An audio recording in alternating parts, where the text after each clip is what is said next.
afternoon, Buckeye Nation. Welcome to the OHIO podcast, and I am joined by King Buckeye himself, Alex. I'm the Podfather. You all know that already. And Alex, I remember you saying, I think it was a week and a half ago, Eric. And by the way, great background. By the way, I'm getting it on a T-shirt. there you go. I remember you saying, I haven't got the podcast after an after an Ohio State win. And because you started in 2020. Yep. I started in 2019, so roughly the same time. We did win in 2019, but time since, and so it was very therapeutic for me. And I'm like, you know what? We got to get Alex on here. Let's let it be therapeutic for him. So let's start there, brother. Talk to me about your emotions during the game, and just tell me what you thought about the game in general. Well, first and foremost, Eric, I know that you like all the toys I have, so I'll I bring do another like one those. that I think is pretty poetic for this game. So, Yes. if you're not familiar with what BTA means, it's spelt to you know what. I won't say the word on here, but BTA all Saturday, loved it. I got to tell you, that was probably the easiest, softest team we've played all year.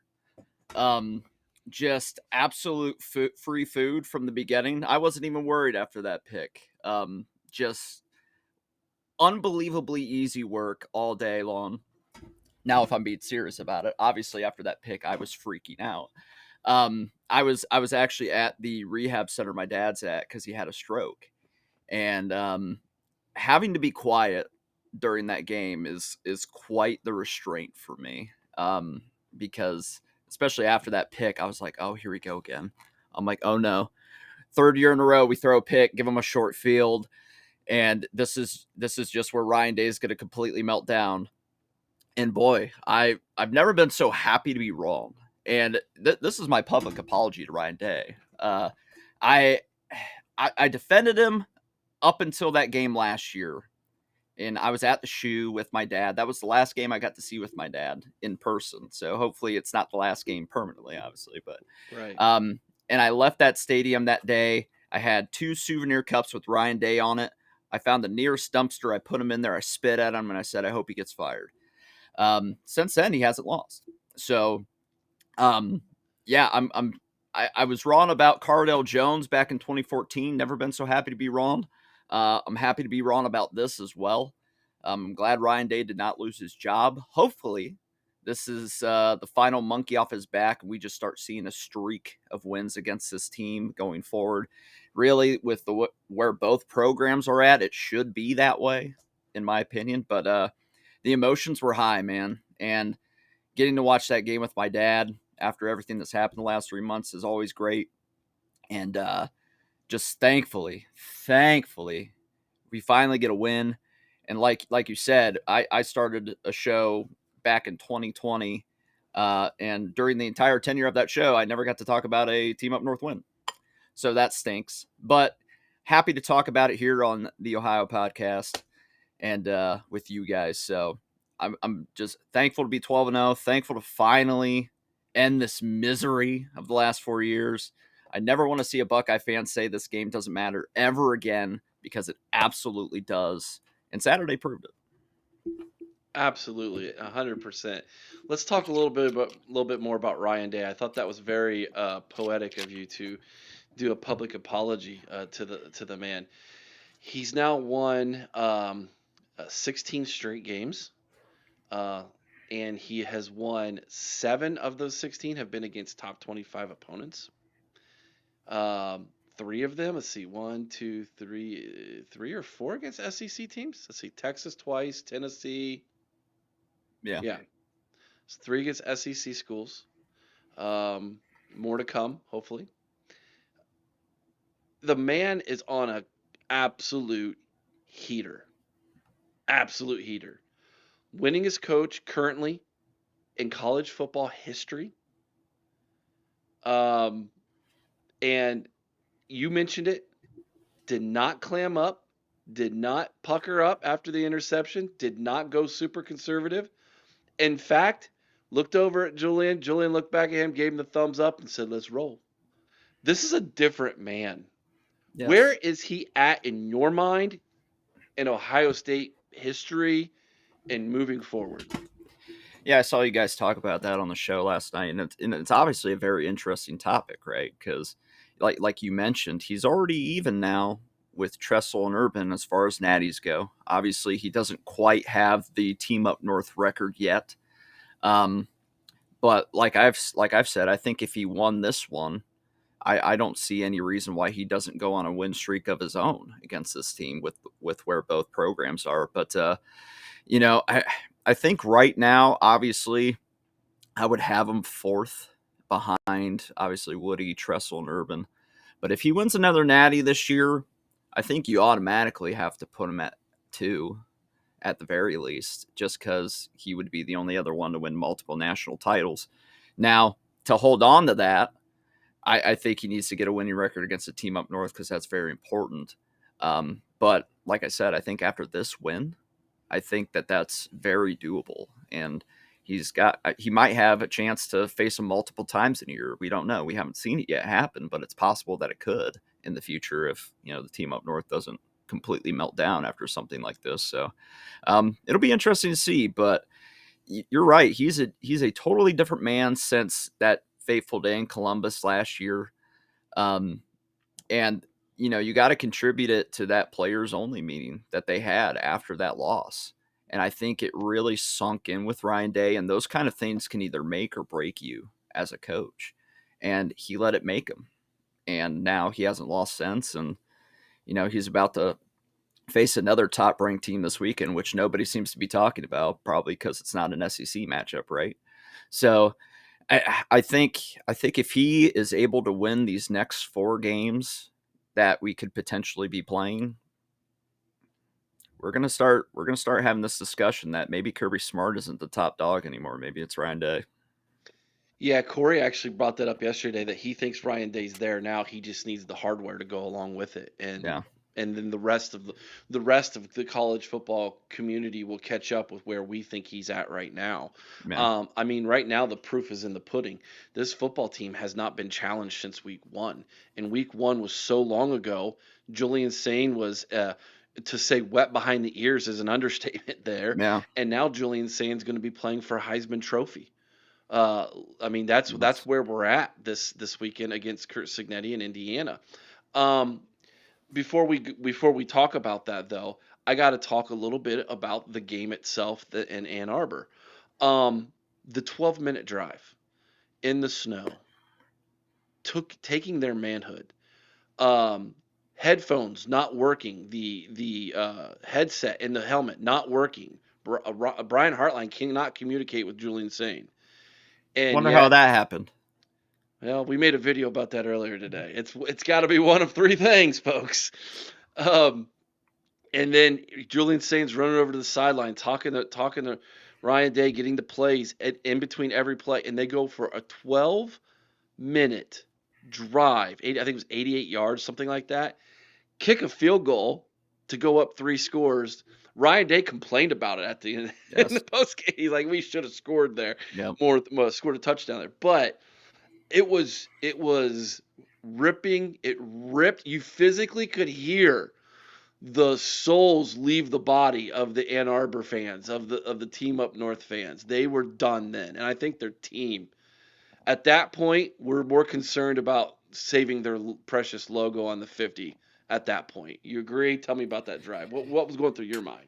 Well, that's the kind of drive we've needed, right? Because the last couple of years they've done that to us. Right. And they've done that to us whether they've been down like 3 or they had a small lead. This time, we didn't allow them that opportunity to be that close going into the fourth quarter.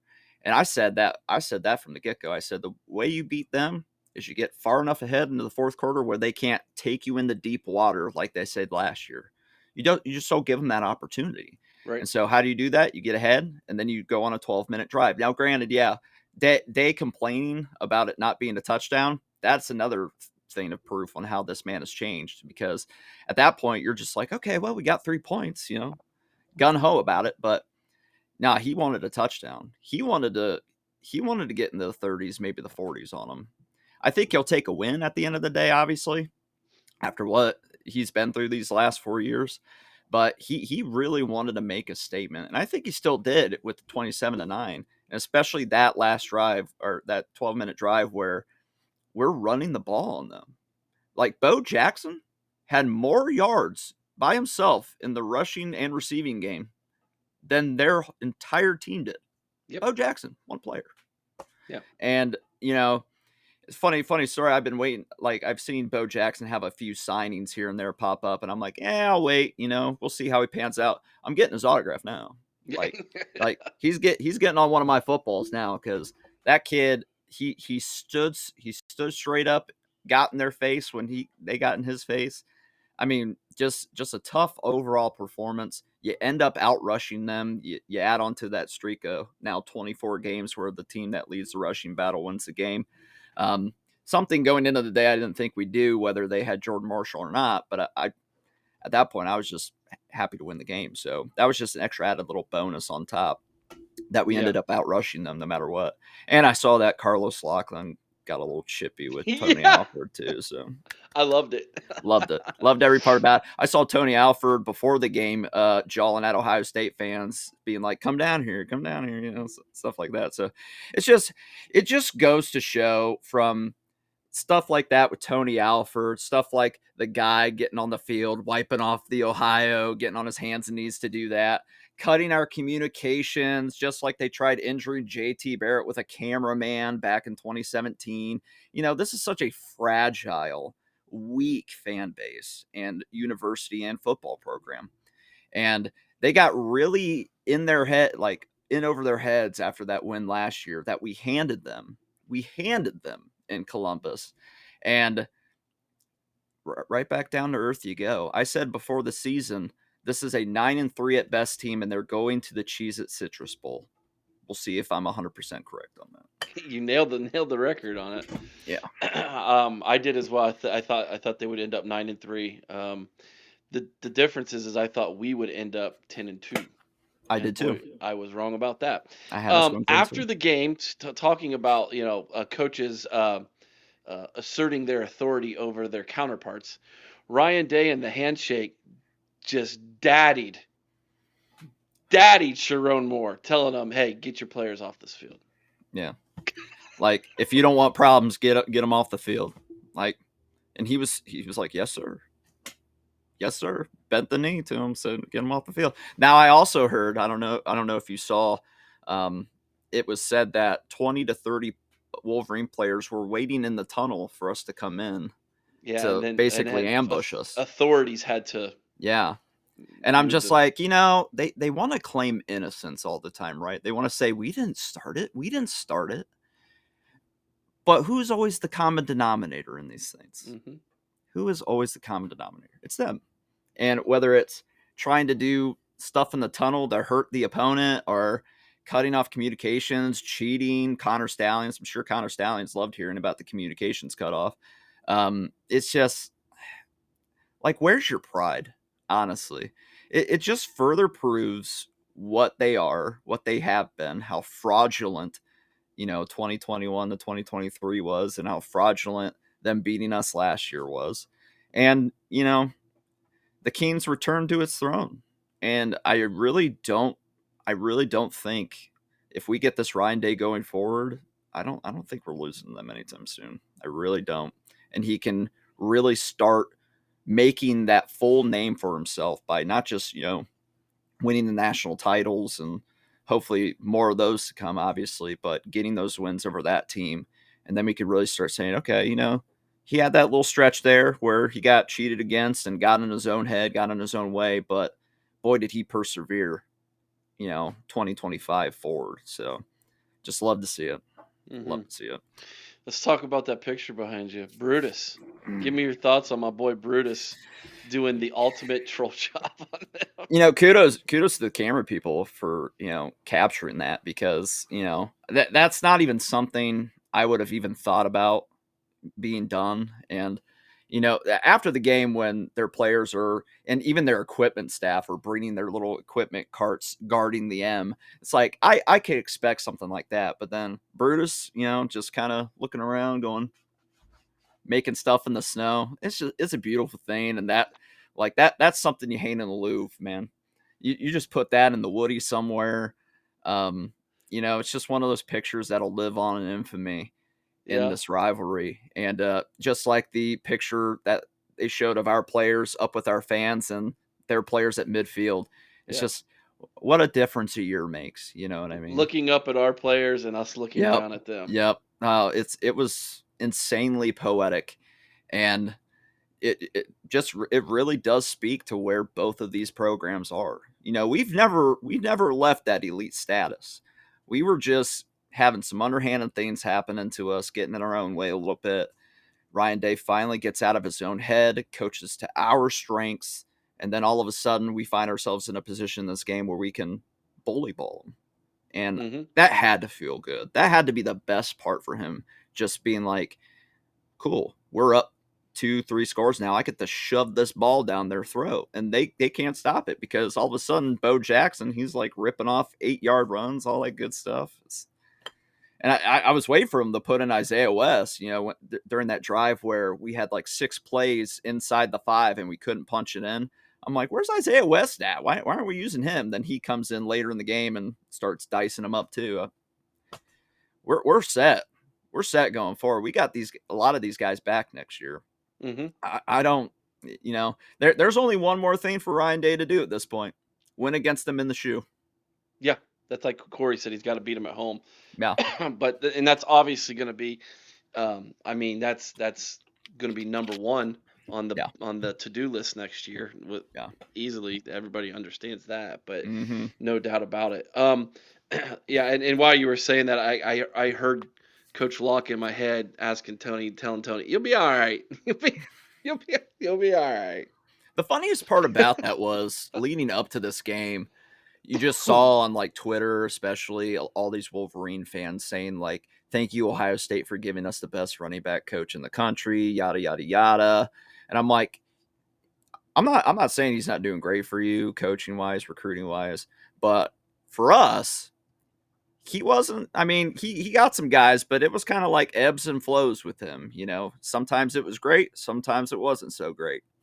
And notice how you guys don't have any national championships with him as your running back coach. And without him, we got another one.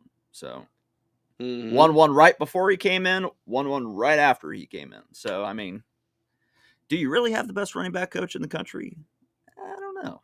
I think that's just the type of ball you play. You run the ball all the time, and anybody can look good doing that. So, it is what it is.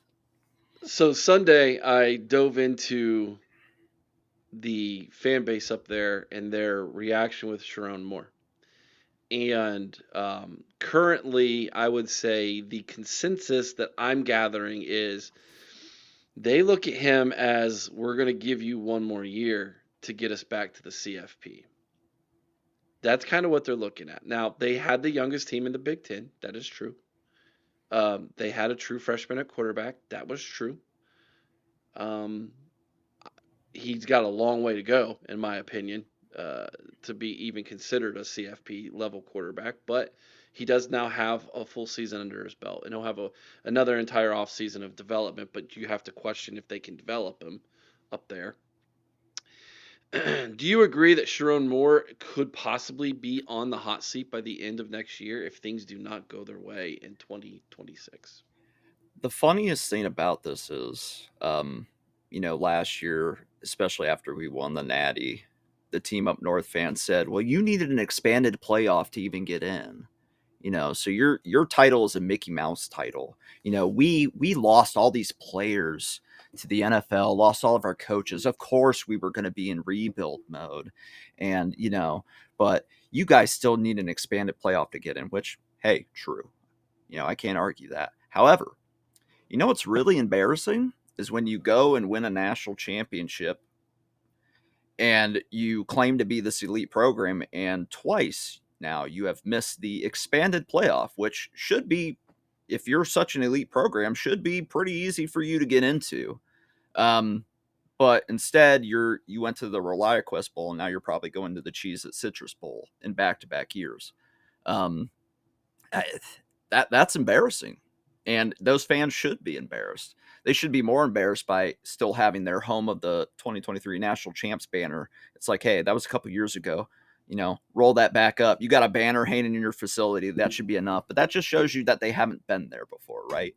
Mm-hmm. So, I mean, this is a fan base and a program that just always acts like they haven't been there before, because they truly haven't. And Sharon Moore, I think, boy, it was. By the way, it was really nice, like seeing him look like he was about to cry the entire press conference, especially after that whole arrow thing, being cocky as he was last year. Just the humble pie was great. But I do agree. I think that, and boy, that schedule doesn't bode well for them at all next year, at No. all. I look at it. I think 8-4 at best, maybe. But I mean, you mentioned development. Hey, Bryce Underwood. You talked about it live on a show once. You said, I picked LSU because those guys don't develop quarterbacks. Well, you're finding out that they don't. Look at your stat line for this game, man. I mean, I saw you guys brought it up on the show last night, Lane Kiffin, LSU. Hey, I mean, if you want to actually develop into something and maybe be a Heisman Trophy winner someday, I would leave for LSU right now if I was him. But he won't, because I don't think LSU would even look at him now, given they got tape on him. And, Team Up North is really ruining this kid. And they ruin a lot of players. And I really don't see a world where all of a sudden they just start developing and getting a lot better to make the playoff even next year. And we have a tough schedule too. But I think we'll make the playoffs next year because we have the development, we have the coaches, we have the talent to get there again next year. But I don't see any world where they do. So I think Sharon Moore is going to be really on the hot seat. Yeah, you look at their schedule. It's rough. They get Ours is Oklahoma, too. they get Oklahoma, Indiana, Iowa, Michigan State, Penn State at home. They go to Oregon and to Ohio State. Um, I mean, those two games alone for them are going to be brutal.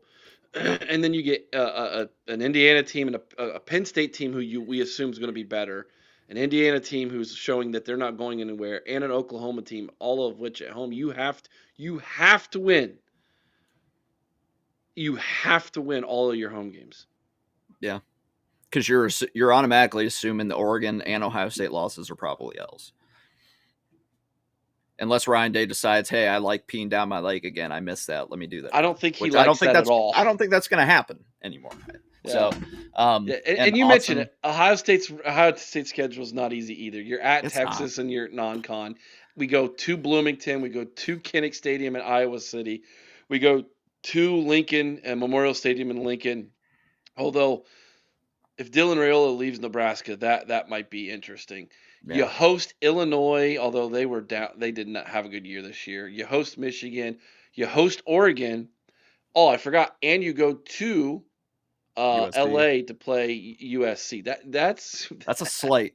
That's a that's a, slate. Nobody yeah. can tell us next year that we haven't played anybody, which, by the way, people are still saying after this game. They're like, well, has Ohio State truly been challenged? I'm like, when we're 16-0 hoisting up this natty trophy again, what's it going to be? Oh, well, did Ohio State really play anybody all year, even in the playoffs? If we beat Alabama, let's say, for the natty, was that was Alabama really that good? I don't know if they challenged Ohio State. So what do we got to do, folks? What do we got to do? We beat Just keep everybody in winning. front of us.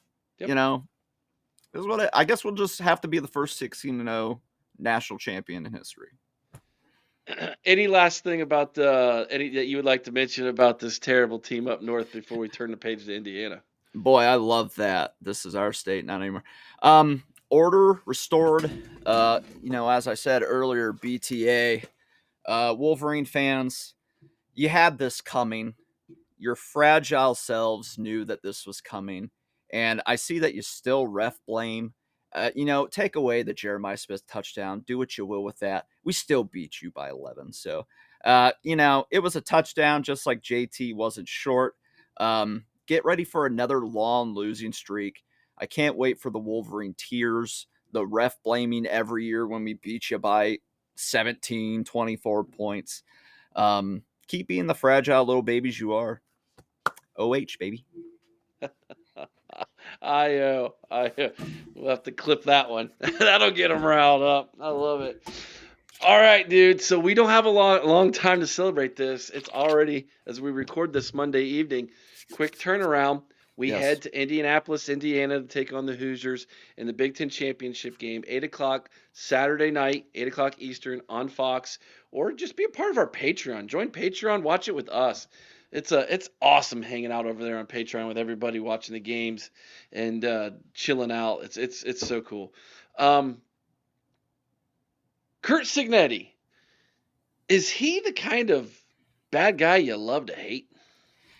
I really like Kirk Cinetti, and like from the jump when he did that whole Google Me thing, I thought, oh, okay, simmer down a little bit. But the more I see, the guy, the more I actually like what he's about.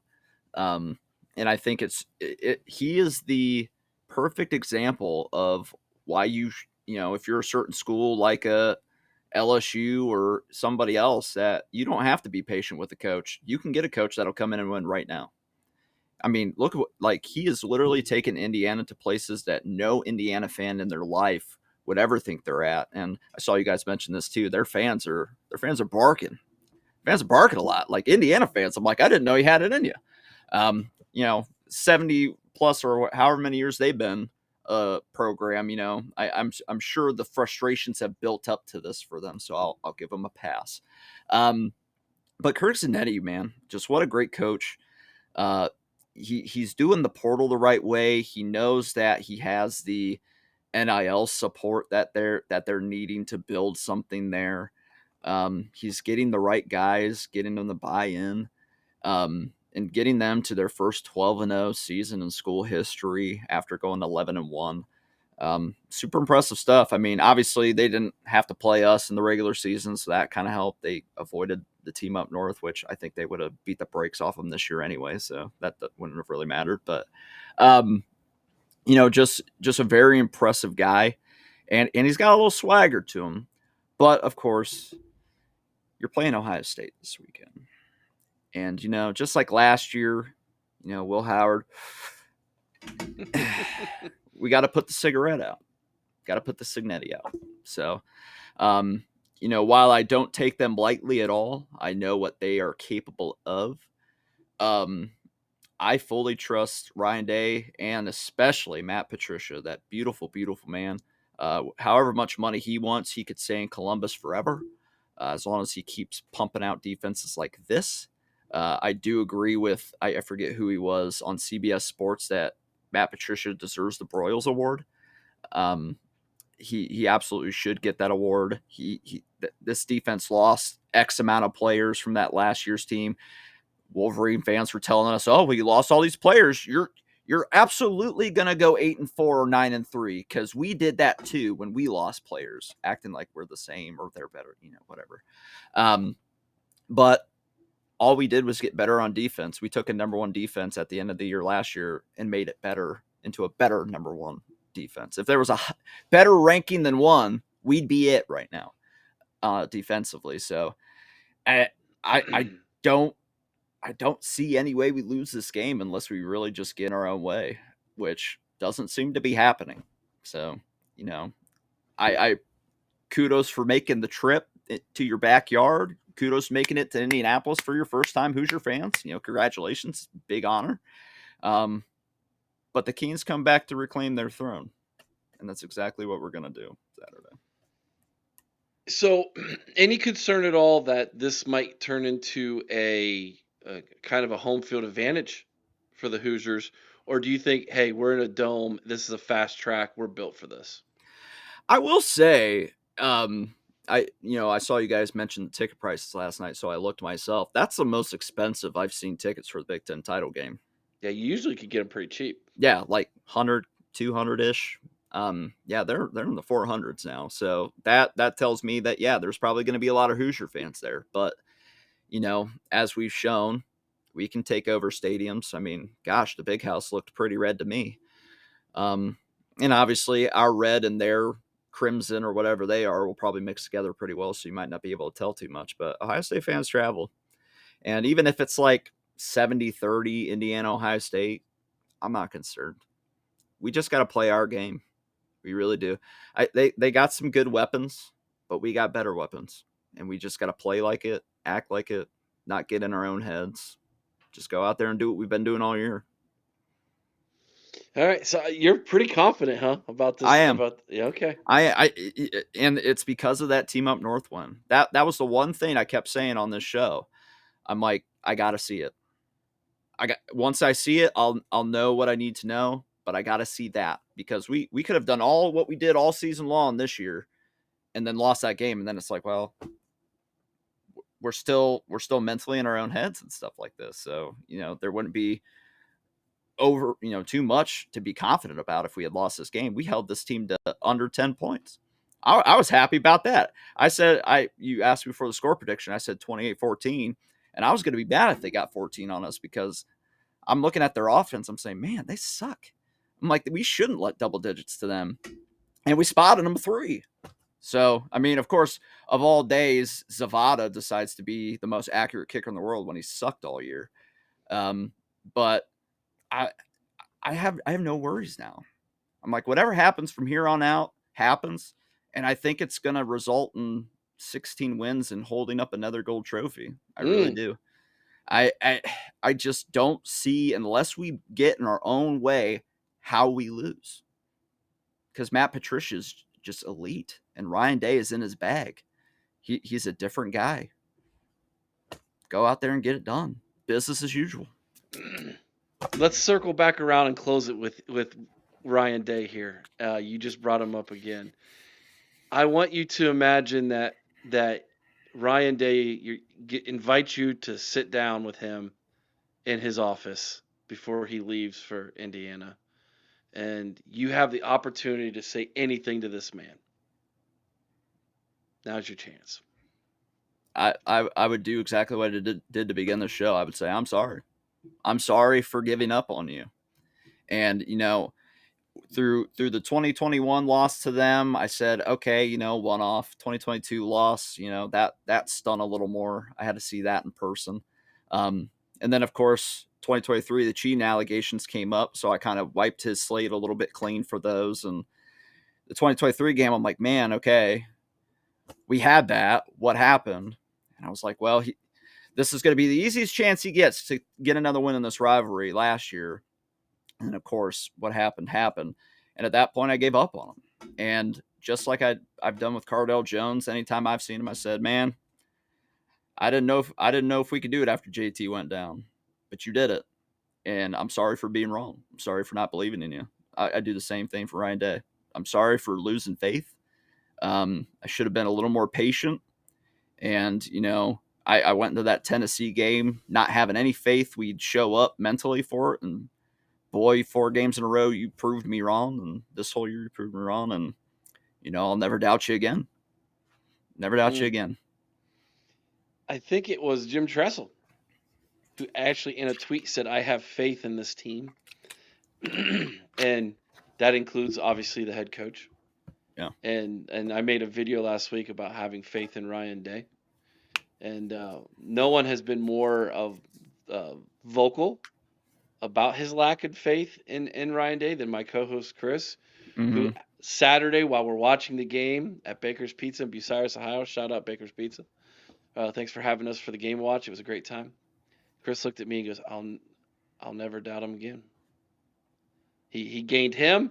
Apparently he gained you back too there, King Buckeye. Yeah, he did after that playoff run. I said, okay, after that I'm willing to give him another chance, but he has to go up to Ann Arbor and win, because if we lose 5 in a row to these clowns that we should be easily beating, I don't know if I can do it. I don't know if I can fully get myself back on board. But I'm usually pretty patient with those things, but that loss last year really chapped me in the wrong way. And him getting that get back, him winning with class and grace the way he did, even though I was the one that wanted us to go to midfield, butt scoot all over that M like a dog with crap on their butt. I would have loved that. That would have been super great. Um, them holding up the Ohio against the world flags in the end zone sufficed. And of course, Brutus's masterpiece here sufficed. So, Yeah. but yeah, I'm sorry I ever gave up on him. I'm sorry for throwing those cups away with his face on it and spitting on him after last year's game. And I just hope he continues on this path, because this path leads to more national championships, more Big Ten championships, and more wins over that team up north. And we got to keep the main things. And like all the players and Day said, check mark number 1 on the goals for this year. Now we got to go get 2 and 3. Indeed we do. This has been awesome, Alex. I appreciate you, man, jumping on here with me, doing this video, doing a little celebratory walk around, or in Brutus's case, a little script Ohio in the snow. It's funny what happens when you can't cheat or rely on us to beat ourselves, Eric. Yeah. BTA. Another decade-long streak coming. Don't you smell it? I smell a lot of good stuff. I smell a lot of good stuff. That's for sure. That's King Buckeye. I am the Podfather. Make sure you hit that thumbs up button. Thank you to everybody who subscribed this past week. We had a great week with new subscribers. If that's you, we appreciate you. If you haven't subscribed yet and you found us and watched this video, consider doing that as well. And by all means, let us know what you think about what we think down in the comment section below. Even you TTU fans, although I doubt they hung around to the end of this video. I think they probably already. I hope they did, just so it gets it deep in their soul, because I've enjoyed reading all the reactions to that game. It's the world is healing, Eric. The world is healing. There you go. Let us know what you think about what we think down in the comment section below. Don't forget, tonight is the Buckeye Lounge. TG and Sean, the Schrockstar, have a special Future Buckeye coming on the eve of early signing period. And don't forget, tomorrow morning, Wednesday, 8 a.m., Mika, myself, Vader, we will be doing the first ever live early signing period show. We're starting at 8 a.m. We're going till Ryan Day takes the podium. We're going to break down every recruit who puts name, ink to paper, and signs and says, I want to be a Buckeye. It's going to be a lot of fun. Don't miss that show, 8 o'clock Eastern. And the way you can make sure you don't miss it, ring the bell so you get notified when we go live, everybody. Thank you so much. Until next time, be kind to one another. I owe someone's OH. Sing Carmen, Ohio with all your heart. You all know what to do. OH! IO, baby. BTA! Go Bucks. Go Bucks.